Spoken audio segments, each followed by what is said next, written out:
Okay, happy Friday racing, bayang karerista. Shoutout lang tayo saglit. Happy racing kay Boss Boying Balmes at happy racing din kay Boss Erickson Coy ng Tondo, Manila. No? So, good luck mga boss at Friday night racing nga tayo. Regular Friday night schedule tayo. 7 karera. Start time alas 5 ng hapon at simulan na natin yung mga giya natin para sa araw ng Biyernes, June 20, 2025. Okay, race 1 tayo. Start na winner take all 3-year-old and above maiden race placers, distansya 1,400 meters. Okay, first choice natin dito, palahok numero 13 na si Borderline JB Hernandez. Yung re-renta dyan, isang imported horse at medyo mainam din ipinakita nito sa barrier niya, no? So first choice natin yan, numero 13 Borderline. Second choice na rin natin yung isa pang imported horse na numero 12 na si Mystic Jude. Pabs Cabalejo naman yung sasakay dyan at nakaraan medyo mainam din ipinakita niyan at pwedeng pang dehado rito yung kalahok numero 9, pwedeng pang sama sa mga exotic, no? Arcturus, Pati Dilemma yung sasakay dyan. Okay, so sa race number 1, first choice nga natin numero 13 Borderline. Second choice kalahok numero 12 na si Mystic Jude at third choice pang dehado kalahok numero 9 Arcturus. Okay, race number 2 tayo. Start ng peak 6. Class 5 placers. Distansya 1,200 meters. Okay, anybody's race. First choice natin dito, kalahok numero 6 Barek na. Si Elad Bincula yung sasakay dyan. Lately medyo pa-improve na yung mga kinikilos nitong kabayong to, no? At siya nga yung pamprimera natin sa race number 2. Second choice, kalahok numero 7, 7 of Diamonds. Kelvin Abobo naman yung sasakay dyan. At lately nga, medyo nag-i-improve din to. Medyo maganda yung pinapakita, no? Talagang hindi, medyo kinakapos lang sa meta. So, second choice natin yan, kalahok numero 7, 7 of Diamonds. At third choice nga, kalahok numero 4, Pendant. Magandang pangdehado yan. Okay, so sa race number 2, first choice nga, numero 6, Barek na. Second choice, kalahok numero 7, 7 of Diamonds. At pangdehado natin, kalahok numero 4, Pendant. Okay, race number 3 tayo. Start ng peak 5. 3-year-old group 6 race, placers. Distansya, 1,400 meters.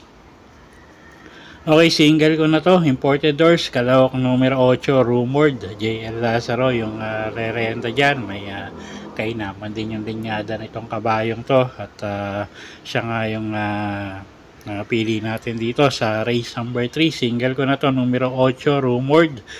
Kung gusto nyo pang protection, tingin ko yung numero 9 na rin yung pwedeng magbigay ng laban, no? Si Copperfield, Marcangelo Alvarez sa may sasakay dyan.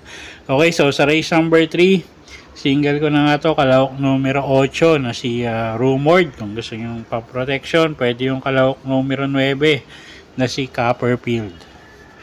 Okay, next race tayo, race number 4. Start ng peak 4, class 5, 6 to 10 bracket. Distansya, 1,200 meters. Okay, tingin ko medyo lamang to, numero 5, Static.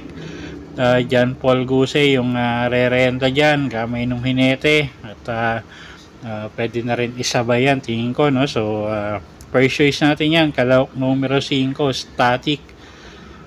Second choice, kalahok numero 2, High Quality. Gagabayan naman yan ni JC De La Cruz. Yung huling takbo nito medyo maganda rin ipinakita. So second choice natin yan, kalahok numero 2 na si High Quality.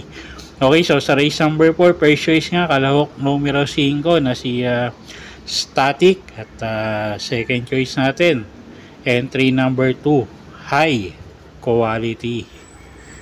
Okay, next race tayo, race number 5. Class 4, 16 to 21 bracket. Distansya, 1,200 meters. First choice rin natin dito, kalahok numero 2 na si Service Deluxe. Allison Pabilik yung sasakay dyan. Pwedeng isabay yan, no? At gamay pa nung hinete. Lately nga, laging lumalaban sa unahan yan. Laging in the money. So, first choice natin yan, kalahok numero 2, Service Deluxe. Second choice, kalahok numero 5, Kaboom. Joel Ciego naman yung re-renda dyan. At pag nagkaroon ng lutyahan sa unahan, isa to sa pwedeng makinabang din, no? So, second choice natin yan, kalahok numero 5, Kaboom. At third choice, kalahok numero 1, Malibu Princess. Gagabayan naman yan ni Pabs Cabalejo. Okay, so sa race number 5, first choice nga, numero 2, Service Deluxe. Second choice, kalahok numero 5, Kaboom. At third choice, numero 1, Malibu Princess. Okay, race 6 tayo. Last 5, 6 to 10 bracket, distansya 1,200 meters. Okay, penultimate race, single ko na to, kalahok numero 6 na si Red Soul, JM Estorque yung gagabay dyan. Gamay naman ni JM Estorque yan. At medyo may kababaan na sa grupo yung kabayong yan. So, single ko na yan, kalahok numero 6, Red Soul, kung gusto nyo pang protection. Yung numero 8 na rin yung tingin kong pwedeng magbigay ng laban, Rule the World. Pabs Cabalejo yung re-renta dyan. Okay, so sa race number 6, first choice, kalahok numero 6. Single ko na yan, numero 6, Red Soul. Kung gusto nyo pang protection, yung numero 8 na rin. Tingin ko, yung Rule the World, siya na rin yung pwedeng magbigay ng laban. Okay, so race number 7 na tayo. Last and final race for the day. Class 5, 11 to 15 bracket. Distansya, 1,200 meters. Okay, paratingan. At maraming may panalo dito sa karerang to, no? First choice natin dito, kalahok numero 5 na si Ruby Bell. JB Hernandez yung sasakay dyan. At gamay nung hinete. Tingin ko medyo magaang yung laban ngayon. So first choice natin yan, kalahok numero 5, Ruby Bell. Second choice, kalahok numero 1, Antonio de la Mugis. JM Estorque naman yung sasakay dyan. At isa ring deremating kabayo. Baka mapabor sa deremate at medyo marami tayo nakikitang matulin dito. So second choice natin yan, numero 1, Antonio de la Mugis. At third choice, kalahok numero 2, My Diamond. GL Ciego Jr. naman yung sasakay dyan. Okay, so sa race 7, first choice, numero 5, Ruby Bell. Second choice, kalahok numero 1, Antonio de la Mugis. At third choice nga natin, yung kalahok numero 2 na si My Diamond. Okay, so yun po yung mga giya natin para sa araw ng Biyernes, no, June 20, 2025. Sana po yung makatulong sa pagpili nyo ng mga tatayaang kabayo. Inulit ko po, kayo pa rin po masusunod kung saan nyo itataya yung pinagpaguran yung pera. Good luck po at happy Friday racing, bayang karerista.